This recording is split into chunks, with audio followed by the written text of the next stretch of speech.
Hello students, कैसे हैं आप? बहुत बढ़िया। पिछली क्लास में आपने गेनिंग रेशियो और न्यू प्रॉफिट शेयरिंग रेशियो निकालनी सीखी थी। सारे क्वेश्चंस आपने कर लिए होंगे। उसके आगे चलते हैं। सैक्रिफाइसिंग रेशियो और गेनिंग रेशियो के बीच में डिफरेंस, ये एक इंपॉर्टेंट क्वेश्चन है।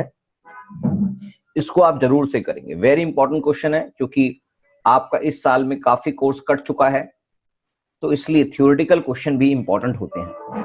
या तो वो 1 नंबर में आ सकता है, या फिर वो 3-3 नंबर में भी आ सकते हैं। तो गेनिंग रेशियो और सैक्रिफाइसिंग रेशियो के बीच में जो डिफरेंस होता है, आप सबसे पहले तो इसका जो फॉर्मूला है वो आप याद रखेंगे। सैक्रिफाइसिंग रेशियो हमेशा old ratio minus new ratio की जाती है, और गेनिंग रेशियो में न्यू माइनस ओल्ड रेशियो की जाती है। इंपॉर्टेंट चीज है। और sacrificing ratio basically old partners have sacrificed their profit shares in favor of new incoming partners. Normally ये एडमिशन के टाइम पे किया जाता है। Normally it is the ratio in which remaining partners take the outgoing retired और deceased partners share. और gaining partner का जो केस होता है वो नॉर्मली रिटायरमेंट या डेथ के केस में बनता है। तो बाकी बात यह है कि आप इस बुक से ही इस सैक्रिफाइसिंग रेशियो और गेनिंग रेशियो को याद कर लेंगे, लर्न कर लेंगे, अच्छी तरह से समझ लेंगे, और ये कॉलम फॉर्मेट में ही याद करेंगे। बेसिस भी आपको पता होना चाहिए, और डिफरेंस आपको मैंने थियोरेटिकल वैसे भी समझा रखा है, और प्रैक्टिकल भी आपको डिफरेंस समझ में आ चुका होगा। तो आज स्टार्ट करते हैं valuation of and adjustment of goodwill का नया topic. Valuation and adjustment of goodwill, जैसे कि आपने चेंज इन पीएसआर में, एडमिशन में जो भी कुछ पढ़ी थी, सेम वैसी ही बात है। मगर यहां पर एडमिशन के टाइम पर जब आपने की थी इसकी एडजस्टमेंट, तो जो नया पार्टनर आता था वो गुडविल लेके आता था, और सैक्रिफाइसिंग पार्टनर यानी कि जो एग्जिस्टिंग पार्टनर थे उनको पे कर देता था। मगर यहां पर एक आदमी जा रहा है, रिटायर हो रहा है, तो इसका मतलब जो एग्जिस्टिंग पार्टनर्स हैं वो गेन करेंगे। तो gaining partners share of goodwill लेके आएंगे, जो भी गेन शेयर होगा उनका, और रिटायरिंग पार्टनर को पे करेंगे। तो रिटायरिंग पार्टनर के केस में जो आपके पास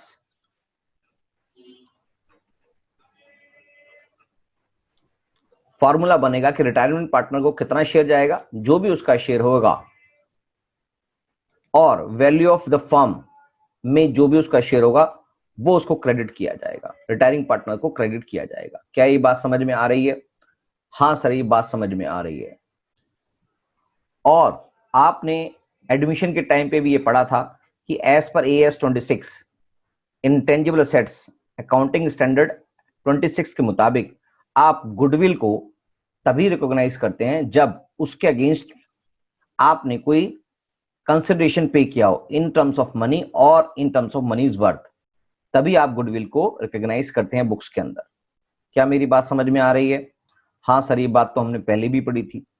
और अगर हम in case of admission, retirement, death of a partner or change in profit sharing ratio among partners, goodwill is not recognized in the books of firm because no consideration in monies and money worth is paid for it. तो यानी कि क्योंकि ये सब case हो रहे हैं, जो भी आप रिकॉन्स्टिट्यूशन ऑफ द फर्म की बात कर रहे हैं, रिकॉन्स्टिट्यूशन ऑफ द फर्म के अंदर एडमिशन हो, रिटायरमेंट हो, या चेंज इन पीएसआर हो, उन तीनों केसेस में कोई गुडविल के लिए हम कुछ पेमेंट नहीं कर रहे हैं। तो इस केस में हम गुडविल को बुक्स में नहीं दिखाते, बल्कि गुडविल को कैपिटल अकाउंट्स के थ्रू एडजस्ट कर देते हैं, जिसका इफेक्ट कैपिटल अकाउंट पे ही पड़ता है और गुडविल पे उसका कोई भी इंपैक्ट नहीं आता। क्या मेरी बात समझ में आ गई? हाँ सर, ये बात समझ में आ गई है। तो आपके पास when goodwill does not exist in the books, अगर गुडविल बुक्स में है ही नहीं तो क्या करेंगे? तो नॉर्मल कोर्स में जो आप एडमिशन के टाइम पे करते थे, क्या करते थे? Gaining partner to sacrificing partners. तो यहां पर सैक्रिफाइसिंग पार्टनर कोई है नहीं, जो रिटायरिंग पार्टनर है वो ही जा रहा है, और उसी को गेनिंग पार्टनर्स उसको पे करेंगे। एंटी सेम वही है, gaining partners to sacrificing partners की जगह gaining partners to retiring partner आ जाएगा। क्या ये बात समझ में आ गई है? ये सारी बातें आपके लिए नॉर्मल है, इसलिए मैं इसको आगे फर्दर ज्यादा डिटेल में नहीं समझा रहा हूं। आपको सारी बातें पहले ही चेंज इन पीएसआर और एडमिशन के चैप्टर में डिटेल कर दी गई थी। तो जो पार्टनर जा रहा है उसको गुडविल का पैसा भी जाएगा, और वो पैसा gaining partners in their gaining ratio लेके आएंगे, यानी कि उनका अकाउंट को डेबिट कर दिया जाएगा और रिटायरिंग पार्टनर्स के कैपिटल अकाउंट को क्रेडिट कर दिया जाएगा, तो उसके उनके कैपिटल अकाउंट में इंपैक्ट आ जाएगा। क्या बात समझ में आ रही है? हाँ सर, ये बात क्लियर हो गई है। तो एक इलस्ट्रेशन देख लेते हैं। व्हेन ऑल रिमेनिंग और कंटिन्यूइंग पार्टनर्स गेन, सारे पार्टनर्स भी गेन कर सकते हैं, हो सकता है कुछ पार्टनर्स सेक्रीफाइस भी करें और कुछ पार्टनर्स गेन भी करें। हम केस पढ़ रहे हैं कि अगर सारे पार्टनर्स गेन करते हैं तो क्या होगा। Surendra, Ramesh, Naresh and Mohan are partners in a firm sharing profits and losses in the ratio of 2:1 तो मैं इसको शॉर्ट में यहां ही क्वेश्चन आपको समझा देता हूं। सुरेंद्र है और रमेश है और नरेश है। सुरेंद्र, रमेश, नरेश और मोहन। शॉर्ट में मैंने नाम लिख दिया, आपने शॉर्ट में कभी नहीं लिखने, आपको पूरे नाम लिखने पड़ेंगे। और इनकी एग्जिस्टिंग रेशियो जो है 2:1:2:1:2:1 ऑलरेडी गिवन है। On the retirement of Naresh, यानी कि नरेश जा रहा है, नरेश की रिटायरमेंट हो रही है। गुडविल वाज वैल्यूड एट ₹72,000 और गुडविल की वैल्यू जो क्वेश्चन में गिवन है वो 72,000 है, गुडविल ऑफ द फर्म ही होती है। Surendra, Ramesh and Mohan decide to share future profits equally, और जो इनकी फ्यूचर प्रॉफिट है इन्होंने जो डिसाइड की है वो इक्वल मानी जानी है, यानी कि एन तो रिटायर हो रहा है, यानी कि नरेश रिटायर हो रहा है, बाकी की तीनों रेशो इक्वल होंगी। Pass the adjustment entry for goodwill without opening goodwill account, यानी कि गुडविल अकाउंट खोलना भी नहीं है और वो हम खोलेंगे भी नहीं क्योंकि ES 26 हमें इसकी इजाजत नहीं देता। और जो इस बारी आपके कोर्स में ड्यू टू कोविड-19 आपके कोर्स में ये वाला पार्ट वैसे भी डिलीट हो चुका है। तो अगर क्वेश्चन में ये नहीं भी लिखा है विदाउट ओपनिंग गुडविल अकाउंट, तो भी आपने विदाउट ओपनिंग ही करना है। तो आपके पास एग्जिस्टिंग रेशियो जो है वो क्या है, अगर हम बात करें कि किसने क्या सेक्रीफाइस किया और क्या गेन किया है, तो न्यू माइनस ओल्ड होगा गेनिंग रेशियो निकालने के लिए। तो हमें पता नहीं है गेनिंग या सेक्रीफाइस की बात भी करते हैं, तो दोनों की बात कर लेंगे। गेन या सेक्रीफाइस शेयर निकाल रहे हैं तो क्या होगा, गेन या सेक्रीफाइस शेयर निकाल रहे हैं तो आपके पास क्योंकि रिटायर हो रहा है तो new ratio minus old ratio आएगा। तो आपके पास पहला नाम है सुरेंद्र का, तो सुरेंद्र की बात करें तो सुरेंद्र की जो न्यू रेशियो है वो है 1/3 माइनस ओल्ड रेशियो जो है वो है 2/6, 2:1:2:1, ठीक है। तो इसका मतलब इसकी जो गेन या सेक्रीफाइस जो आ रहा है वो देखते हैं 6, यानी कि 2 - 2 दैट इज 0/6, यानी कि इसको कुछ भी गेन या सेक्रीफाइस नहीं हुआ है। क्या बात समझ में आ गई? अब हम बात करते हैं रमेश की। रमेश का भी न्यू रेशियो है 1/3 माइनस ओल्ड रेशियो जो है वो है 1/6, तो ये आ गया 6 एलसीएम 2 - 1 दैट इज 1/6, यानी कि इसने गेन किया है। और उसके बाद है नरेश रिटायर हो गया। मोहन की बात कर रहे हैं हम। मोहन का ओल्ड शेयर था यहां पर 1/6 ही और न्यू शेयर था 1/3, तो 1/3 - 1/6 जो आपने पिछले रमेश के केस में भी निकाला, इसका मतलब इसने भी 1/6 से गेन किया है, यानी कि गेनिंग रेशियो जो आई, गेनिंग रेशियो, उम्मीद है कि आपको इस समझ में आ रहा होगा। नहीं आ रहा हो तो मुझे बता देंगे, तो मैं इसको अलग से क्वेश्चन को क्लियर करके समझा दूंगा। इसमें कोई बहुत ज्यादा मुश्किल वाली बातें नहीं है, यहीं पे समझ में आ गया होगा। तो गेनिंग रेशियो 1:1 है और वैल्यू ऑफ गुडविल जो है वो आपको क्वेश्चन में दे रखी है 72,000। तो 72,000 जो वैल्यू है उसके अंदर जो आउटगोइंग पार्टनर है वो है नरेश, उसका शेयर कितना है? उसका शेयर है 72,000 share of goodwill. Share of goodwill Naresh की बात हो रही है। 72,000 मल्टीप्लाई बाय उसका शेयर था 1/6, नहीं 2/6, दैट इज 2/6। 6 से काट देंगे इसको, 6 1 जा बचा 2, 6 2 जा, इसका मतलब 24,000 गुडविल उसके शेयर की बात हो रही है। और ये गुडविल कौन पे करेगा नरेश को? जो भी गेन करेंगे। तो गेनर है हमारे पास रमेश एंड मोहन। रमेश एंड मोहन 12,000 इसको अपने पास से देंगे। यानी कि अगर इसकी जर्नल एंट्री में करूं, इसकी जर्नल एंट्री करूं, तो आपको ये बात समझ में आ जानी चाहिए कि इसकी जर्नल एंट्री क्या होगी। पेज पे कर देते हैं, नेक्स्ट पेज पे, कि इसकी जनरल एंट्री में कर रहा हूं। इसकी जनरल एंट्री है, गेनिंग पार्टनर्स कौन कौन है? रमेश कैपिटल अकाउंट और मोहन है दूसरा नाम, मोहन्स कैपिटल अकाउंट, और जो आउटगोइंग पार्टनर है उसका नाम है रमेश, नहीं नरेश, नरेश कैपिटल अकाउंट। नरेश को गुडविल का हिस्सा जो जाना है वो 24,000 जाना है, जो गेनिंग पार्टनर्स के गेनिंग रेशियो में डेबिट किया जाएगा। Being adjustment for goodwill made in gaining ratio. ये गेनिंग रेशियो नरेशन में जरूर लिखेंगे, जिससे आपको पढ़ने वालों को भी समझ में आए और आपको भी क्लियर हो, कभी भी आप इसको दोबारा देखें तो ये बात क्लियर हो चुकी होगी कि रमेश और मोहन गेन कर रहे हैं, इसलिए वो डेबिट किए जाएंगे और नरेश को इसकी पेमेंट चली जाएगी। क्या बात क्लियर हो चुकी है?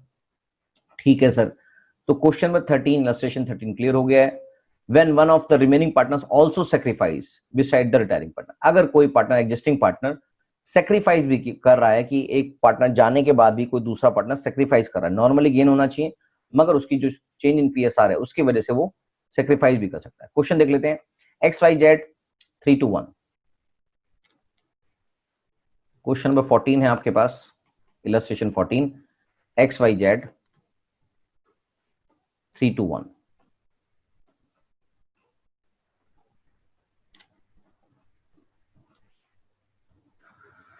Z retires and new profit sharing ratio between X and Y। Z retire हो रहा है और 1:2 है। Z retires, new ratio 1:2। ये न्यू है, ये ओल्ड है। तो Z को कितना शेयर मिलेगा सर? इसको मिलेगा 1/6। अब क्वेश्चन देख लेते हैं आगे क्या कहता है। क्वेश्चन कहता है on Jades retirement goodwill of the firm was valued 30,000। Goodwill of the firm की वैल्यू जो है वो 30,000 है। पास necessary general entry for goodwill without opening goodwill account. तो मैंने आपको बताया था विदाउट ओपनिंग गुडविल अकाउंट ही करना है। तो आपके लिए यहां पर गेनिंग या सेक्रीफाइस शेयर निकालना पड़ेगा। तो आपके लिए पहली बात हम बात कर रहे हैं एक्स की। एक्स की बात करेंगे तो यहां पर फॉर्मूला बन जाता है आपको न्यू रेशो, यहीं पे लिख देता हूं पहले, न्यू रेशो अपॉन में माइनस में ओल्ड रेशो। तो यहां पर x की बात करेंगे तो न्यू रेशो है इसकी 1/3 माइनस ओल्ड इज 3/6। इसका बन जाता है 6, एलसीएम आ गया, 2 माइनस 3 दैट इज -1/6। यानी कि x ने सेक्रीफाइस किया है, माइनस की फिगर आती है। और y का जो नया शेयर है, y ने जो सेक्रीफाइस या गेन किया उसको निकाल लेते हैं। y का है 2/3 माइनस 2/6, 2/3 माइनस 2/6, ये बन जाता है 6, 4 माइनस 2 दैट इज 2/6। ये इसने गेन किया है, राइट। तो अगर हम बात करें जो z है वो जा रहा है और उसका शेयर है 1/6, तो z's शेयर ऑफ गुडविल वो बन जाता है 1/6 of goodwill of the firm, यानी कि आ गया 5,000। और X sacrificing partner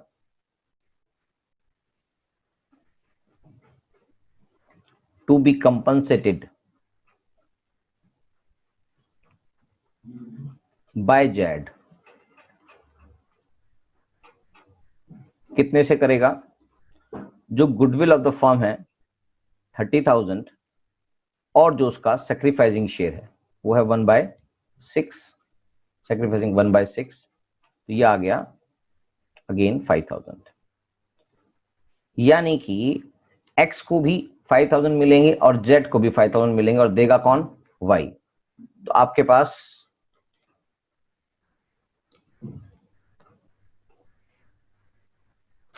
Z को पैसे जाने हैं, जेड्स कैपिटल अकाउंट, ये रिटायरिंग पार्टनर है,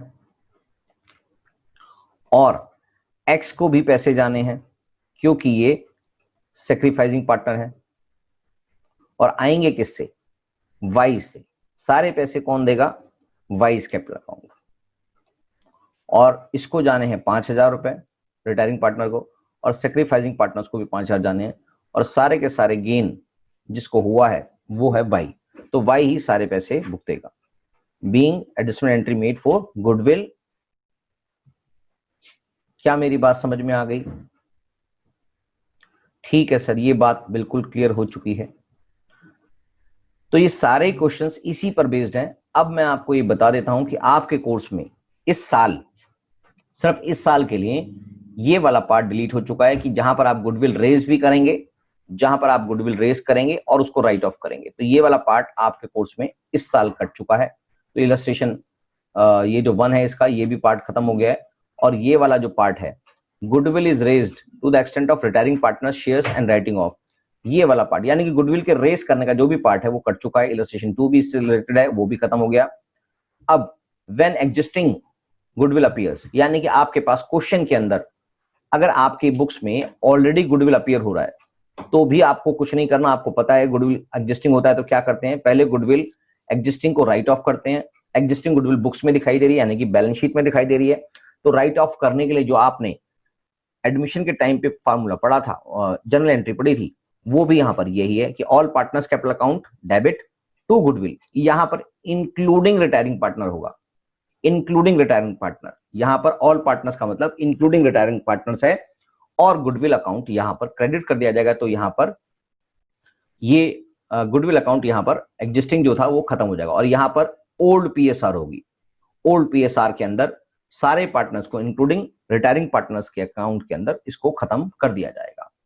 क्या ये बात समझ में आ गई? और इसके बाद क्वेश्चन अपने आप ही ऊपर वाले केस की तरह बन जाएगा, और अगेन एंट्री वही हो जाएगी, gaining partners capital account debit to sacrificing, यहां पर सैक्रिफाइसिंग की जगह रिटायरिंग है। क्या ये बात क्लियर हो चुकी है? ये बात क्लियर हो चुकी है कि हमारा क्वेश्चन जैसे ही हमने ये एंट्री करी उसके बाद आपका जो क्वेश्चन रहता है वो वापस ऊपर वाली पोजीशन पे आ जाता है जो अभी अभी हमने केस पढ़ा। तो एंट्री सेम ही होगी, gaining partners capital account debit to retiring partners, क्योंकि सैक्रिफाइसिंग पार्टनर नहीं है तो यहां पर रिटायरिंग पार्टनर ही सैक्रिफाइसिंग पार्टनर्स होता है, क्योंकि उसके जाने से इन लोगों को गेन हो जाता है। तो gaining partners capital account debit to retiring partners capital account. Clear? तो बस इसी बेस पे सारी एंट्रीज आप कर देंगे। मैंने इसमें कुछ और भी कुछ नहीं समझाना है। मोर ओवर आपके पास जितने भी क्वेश्चंस हैं इस वाली कंसेप्ट से आपको सारे क्वेश्चन समझ में आ जाने चाहिए। मुझे नहीं लगता कि आपको इन किसी क्वेश्चंस में दिक्कत आएगी। Sacrifice by continuous partners along with the retiring partners, ये वाला पार्ट भी मैंने आपको ऑलरेडी बता चुका हूं। ये वाला पार्ट मैं आपको ऑलरेडी समझा सकता हूं कि अगर कोई पार्टनर सेक्रीफाइस करता है तो उसके पार्टनर्स को भी यहां पर क्रेडिट कर दिया जाएगा और सारा पैसा गेनिंग पार्टनर्स ही देंगे। क्या ये बात समझ में आ गई है? हाँ सर, ये बात क्लियर है। तो इसमें कुछ भी मुझे बताने वाली बात नहीं है। अब बात आती है हिडन गुडविल। हिडन गुडविल का मतलब होता है कि बुक्स के अंदर गुडविल कहीं नजर नहीं आ रही है, मगर कहीं ना कहीं उससे रिलेटेड कोई ऐसी एंट्री होगी जिससे आपको उस गुडविल का पार्ट नजर आ जाएगा। लिखा है कंसेप्ट में, क्वेश्चन है, Amal, Bikki and Chandu are partners sharing profits in the ratio of 1, 2 and 3। Chandu retires, यानी कि चंदू जा रहा है, इनकी रेशियो 1:3 है, Chandu retires and his capital after making adjustment for reserves and gains, उसकी कैपिटल सारे एडजस्टमेंट करने के बाद, तो ये सारे एडजस्टमेंट अभी आप आगे के क्वेश्चंस में करेंगे, जो आपने कैपिटल एडमिशन के टाइम पे भी किए थे, रिजर्व्स के टाइम पे जो आपने एडमिशन के टाइम पे सारे एडजस्टमेंट करे थे, चाहे वो एडजस्टमेंट रिलेटेड टू रिजर्व्स हो, रिवोल्यूशन हो, सारी चीजें की एडजस्टमेंट करने के बाद जो रिटायरिंग पार्टनर है उसका अकाउंट शो कर रहा है 2,20,000, यानी कि उसको 2,20,000 रुपए देने हैं सिर्फ। Amal and Vicky agreed to pay him 2,50,000, और हमने यानी कि एग्जिस्टिंग पार्टनर्स ने एग्री किया कि उसको 2,50,000 दिया जाएगा in full settlement of his claim. तो जबकि जाने उसको उसकी बुक्स के अंदर 2,20,000 है और 2,50,000 उसको दिए जा रहे हैं, इसका मतलब उसकी बुक्स के अंदर गुडविल की एडजस्टमेंट नहीं की गई है अभी तक, तो 30,000 रुपीज उसकी गुडविल का पार्ट होगा। तो ये गुडविल किसकी है? अगर हम गैप जो दिखाई दे रहा है, गुडविल जो रिटायरिंग पार्टनर है उसकी है, चंदू की है, चंदू की गुडविल है खाली है। मगर अब अगर इसके अंदर फर्म की गुडविल निकालना पड़े तो फर्म की गुडविल निकालने के लिए चंदू के शेयर के रेसिप्रोकल से इसको मल्टीप्लाई कर दिया जाएगा। तो यहां पर 2,50,000 फुल सेटलमेंट में उसको दिया जा रहा है, जबकि जाना उसको ऑन एडजस्टमेंट करने के बाद भी उसके अकाउंट में 2,20,000 आ रहा है। तो यहां पर उसकी एंट्री देखते हैं क्या करनी होगी। Journal entry for the treatment of goodwill if new profit sharing ratio is decided 1:3, यानी कि न्यू पीएसआर, सिंपल सी बात है, ओल्ड है 1:3, ओल्ड रेशियो है 1:3। हमारे पास है अमल, बिक्की और चंदू, पुरानी 1:3 और न्यू है चंदू जा रहा है और इसके बाद 1:3 बन जाती है। तो हमारे पास सेक्रीफाइसिंग या गेनिंग निकालने के लिए आपके पास बन जाता है, एक ही बात करेंगे तो 1/4 न्यू माइनस ओल्ड, ओल्ड क्या है 1/6, तो ये आ गया। 4 और 6 का एलसीएम निकाल लेते हैं, जो आ जाता है 12, राइट। तो आपके पास 3 आ गया, 3 माइनस 2 दैट इज 1/6, यानी कि ए ने गेन किया है और बी ने, अगर हम बी की बात करेंगे तो बी की बात करते हैं तो बी ने, यानी कि यहां पर उसका नाम है बिक्की, तो 3/4 इसकी न्यू रेशियो है और ओल्ड रेशियो थी इसकी 2/6, तो इसको माइनस कर देंगे, इसका एलसीएम आ गया 12, 3 9 माइनस 2 4 दैट इज 5/12। तो आपके पास सॉरी ये ऊपर 1/12 है, 1/12 और नीचे आ रहा है 5/12, इसका मतलब इनकी गेनिंग रेशियो, इन्होंने दोनों ने गेन किया है, इनकी गेनिंग रेशियो हो गई 1:5। तो आपके पास यहां पर ये चेक करना है कि 30,000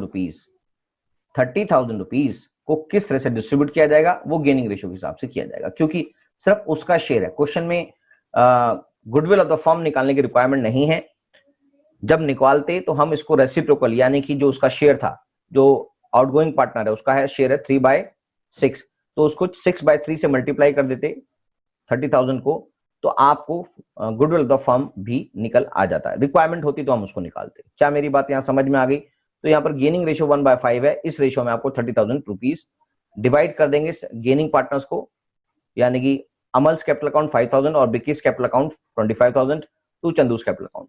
तो ये वाला पार्ट अब मुझे इसमें कुछ भी समझाने की रिक्वायरमेंट नहीं है, तो इसलिए गुडविल से रिलेटेड जितनी भी एडजस्टमेंट थी आप इन सारे क्वेश्चंस को कर लेंगे। अगली क्लास में हम बात करेंगे revaluation of assets and reassessment of liability. तो अब आप इस चैप्टर में बहुत बड़ा पार्ट कट भी चुका है, तो ये चैप्टर बहुत ज्यादा लंबा नहीं रह गया है। मोर ओवर इस चैप्टर ये वाले टाइप के बाद, यानी कि इसके बाद सिर्फ रिजर्व्स एंड सरप्लस रिजर्व्स वगैरह रह जाएंगे, उसकी एडजस्टमेंट करनी बाकी रहेगी, बाकी सब कुछ इस चैप्टर में हो गया है। तो अगली 2 क्लासेस में इस चैप्टर को मैं खत्म कर दूंगा, तो आप थोड़ा तेजी से इन क्वेश्चंस को कंप्लीट कर पाएंगे, फटाफट से कर लेंगे। तब तक के लिए bye bye, ta-ta, thank you.